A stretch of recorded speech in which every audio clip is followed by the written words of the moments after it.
बिजली उपभोक्ताओं के लिए अच्छी खबर। सरकार द्वारा जनहित में लाई गई एकमुश्त समाधान योजना, जिसके माध्यम से लोग उठा सकेंगे भारी छूट का फायदा। लंबे बिजली बकाया के उपभोक्ताओं के साथ साथ ऐसे उपभोक्ताओं को भी मिलेगा योजना का लाभ जिन पर लगाया गया था बिजली चोरी में भारी जुर्माना। जो उपभोक्ता जितनी जल्दी योजना का लेगा लाभ उतने ही फायदे में रहेगा।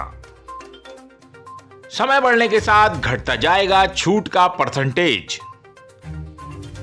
पहली और आखिरी बार लाई गई है बोर्ड द्वारा इस प्रकार की योजना।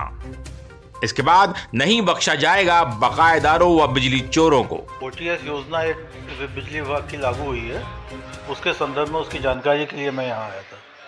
तो क्या आपका बकाया है? कुछ हाँ, थोड़ा सा कुछ महीनों का बकाया है, लेकिन जो योगी सरकार ने आज बिजली के विभाग के लिए एक मुश्त योजना, समाधान योजना जो है लागू की है, तो उसके अंतर्गत ब्याज में जो सरप्लस सरचार्ज हैं उसमें 100% छूट है।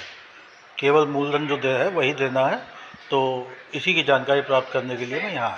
तो क्या आपको लगता है योजना अच्छी सरकार निकाले, लोग इसका फायदा उठाना चाहिए? बिल्कुल उठाना चाहिए। ये लाइफ टाइम स्कीम है, जीवन में दोबारा ऐसी स्कीम दोबारा नहीं मिलेगी। जो ये योजना आई है जिसमें 100% तक उपभोक्ता को ब्याज में सरचार्ज में छूट है, ये योजना आगे मेरे हिसाब से दोबारा नहीं आएगी। जिनका बकाया है उनको इस बार अवश्य जमा कर देना चाहिए। इस योजना का पूरा लाभ उठाना चाहिए और जितना जल्दी आप योजना का लाभ उठाएंगे उतनी ज़्यादा आपको छूट मिलेगी। इस योजना से खुश हैं आप? बिल्कुल। योगी सरकार का बहुत बहुत धन्यवाद, बिजली विभाग का धन्यवाद, यहाँ के सारे अधिकारियों का धन्यवाद जिन्होंने योगी जी को ये योजना बना के दी है, उनका धन्यवाद। उपभोक्ताओं के हित में ये योजना है जिसका सभी उपभोक्ताओं को लाभ लेना चाहिए। बिजली उपभोक्ताओं के लिए एक बहुत बड़ी खुशखबरी है, बहुत ही अच्छी खबर है। सरकार द्वारा बिजली उपभोक्ताओं के लिए एक ऐसी योजना लाई गई है जिसमें कि जिनके ऊपर लंबा बकाया था उनको भी एक बहुत बड़ा फायदा हो सकता है, और जो लोग बिजली चोरी में पकड़े गए थे और लंबे लंबे उनके ऊपर जो है चार्ज मारे गए थे, वो काफ़ी परेशान हैं, नहीं जमा कर सकते हैं, उनके लिए भी ये एक सुनहरा अवसर है। इस टाइम पे वो इस योजना का लाभ उठा सकते हैं। सरकार द्वारा ओटीएस योजना लाई गई है, तो इस ओटीएस योजना के अंदर किस तरह से योजना काम करेगी, क्या है इसके बारे में बात करने के लिए हम लोग यहाँ पे बिजली विभाग के ठाकुरगंज डिवीज़न के अधिशासी अभियंता संजीव कुमार मिश्रा के पास आए हुए हैं और जानते हैं ये योजना किस तरह से काम करेगी। सर, ये बताइए, ये जो सरकार द्वारा ओटीएस योजना लाई गई है, तो ये योजना से उपभोक्ता किस तरह से लाभ उठा सकते हैं, कैसे योजना काम करेगी? देखिए, अभी तक काफ़ी समय से हमको लगता है साल डेढ़ साल हो गया, पिछले मार्च में आती थी और नहीं आई थी। इस बार छूट आई, किसी को उम्मीद भी नहीं लग रही थी कि छूट आएगी, लेकिन ये बहुत ज़्यादा अच्छा उनके लिए अवसर है जिनको भी किसी भी प्रकरण में इसमें जिसके चोरी का मामला हो, न्यायालय में विवादित हो या किसी की पीडी हो गया हो, यानी हर तरह के केसेस के इसमें ध्यान दिया गया है। किसी ढंग से उपभोक्ता को हर ढंग से कोई किसी भी कैटेगरी में आ रहा है तो उसको जरूर से बेनिफिट हो गया है, तो इसका जरूर लोग फ़ायदा उठाएं। लेकिन उसके साथ साथ शर्तें ये है कि जो जितना जल्दी करे उसको उतना ज़्यादा फायदा है, जितना देर करता जाए उसको उतना ज़्यादा नुकसान होता जाए। ये जल्दी और देर वाला जो सिलसिला है, इसमें क्या कुछ परसेंटेज में फ़र्क आएगा? परसेंटेज का जैसे 8 नवंबर शुरू हो रही स्कीम, अगर 30 नवंबर तक उसने अपना सब कुछ कर लिया तो उनको जो है, जैसे घरेलू है तो 100% ब्याज पूरा छूट है, उसके ब्याज में जो भी छूट है पूरा 100% है। लेकिन जैसे वो आगे बढ़ेंगे तो 90% हो जाएगा, फिर 80% हो जाएगा।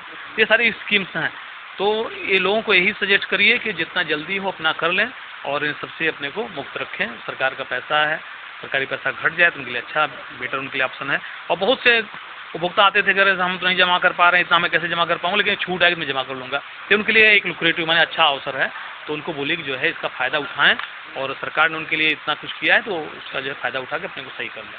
तो ये जो चाहे बकाये का मामला हो या बिजली चोरी का मामला हो, दोनों तरह के केसों के ऊपर इस तरह की बात लागू होती है? हाँ, ये तो सबके लिए, जैसे अभी तक चोरी और प्रकरणों जो छूट दी गई पहली बार दी गई। ये इसमें जो भी ये योजना लाने से पहले जिस पे डायरेक्टर्स पे, सब पे बोर्ड ऑफ डायरेक्टर्स में सिग्नेचर हुए हैं, पहला लिखा है पहली और अंतिम अवसर है, इसमें जो फ़ायदा उठा लेगा तो अच्छी बात है, नहीं उठा पाएगा तो उसके लिए दिक्कत है। तो इसमें क्या हुआ कि रजिस्ट्रेशन करना है, 35% उसको जो है जमा करे, एक मुफ्त समाधान, 1 लाख किसी का है तो 35,000 में उसका पूरा फाइनल। लेकिन यह टाइम लिमिट है, ऐसे बढ़ते जाएंगे, नेक्स्ट फेज में जाएंगे 30 नवंबर के बाद जब जाएंगे तो उनको वही 35 से 40% हो जाएगा, और 15 दिसंबर के बाद जाएंगे फिर उनका 50% हो जाएगा। तो उनके लिए बहुत अच्छा है, जितना जल्दी हो इनसे अपने को मुक्त कर लें। अच्छा सर, कुछ ऐसे उपभोक्ता भी हैं जिनके ऊपर लाखों का बकाया है और उनकी स्थिति बहुत कमज़ोर है, गरीब टाइप के हैं वो, तो क्या ऐसी भी कुछ सुविधा है कि उनको ये OTS की जो सुविधा है इसका लाभ किस्तों में दिया जा सके? किस्तों में दिया जा सकता है, देने के लिए है भी, लेकिन सजेशन यही है कि वो एक साथ दे दें, अच्छी बात है, नहीं तो किस्त में देंगे। लेकिन उनमें भी है कि जो ब्याज में छूट है वो भी घट जा रही है। अगर एक साथ दे रहे हैं तो उनको 100% छूट है, अगर किस्तों में दे रहे हैं तो 90% में आ जा रहा है, वो भी अलग अलग। फिर तो ये उनके लिए बेटर देख सकते, जिनका ज़्यादा है तो अपना जो है धीरे धीरे करके दे सकते हैं, लेकिन ये जरूर ध्यान रखें कि इससे ब्याज उनकी छूट जो है घट जा रहे हैं। ये उनके लिए है सब कुछ, लेकिन ये है कि उनका ब्याज में छूट घटती जाएगी। तो जब अपना देख सकते हैं किसमें उनको फ़ायदा किसमें नुकसान है, ये कर सकते हैं। ये थे हमारे साथ ठाकुरगंज डिवीज़न के अधिशासी अभियंता संजीव कुमार मिश्रा, जिन्होंने बताया कि उपभोक्ता किस तरह से जो है इसका लाभ उठा सकते हैं। और ये योजना में ख़ास बात जो बताई इन्होंने कि सरकार द्वारा ये योजना फर्स्ट एंड लास्ट मरतबा लाई गई है, इसके बाद ये योजना नहीं आना है, यानी कि इसके बाद अगर कोई चोरी करता पकड़ा जाता है तो उसके ऊपर सख्त से सख्त कार्रवाई होगी। तो इसलिए सबसे बेहतर बात तो यही है कि उपभोक्ता इस समय इस योजना का लाभ उठाए और आने वाले समय में बिजली चोरी से तौबा करें। लखनऊ से कैनवस टाइम्स के लिए मैं वहाबुद्दीन सिद्दीकी।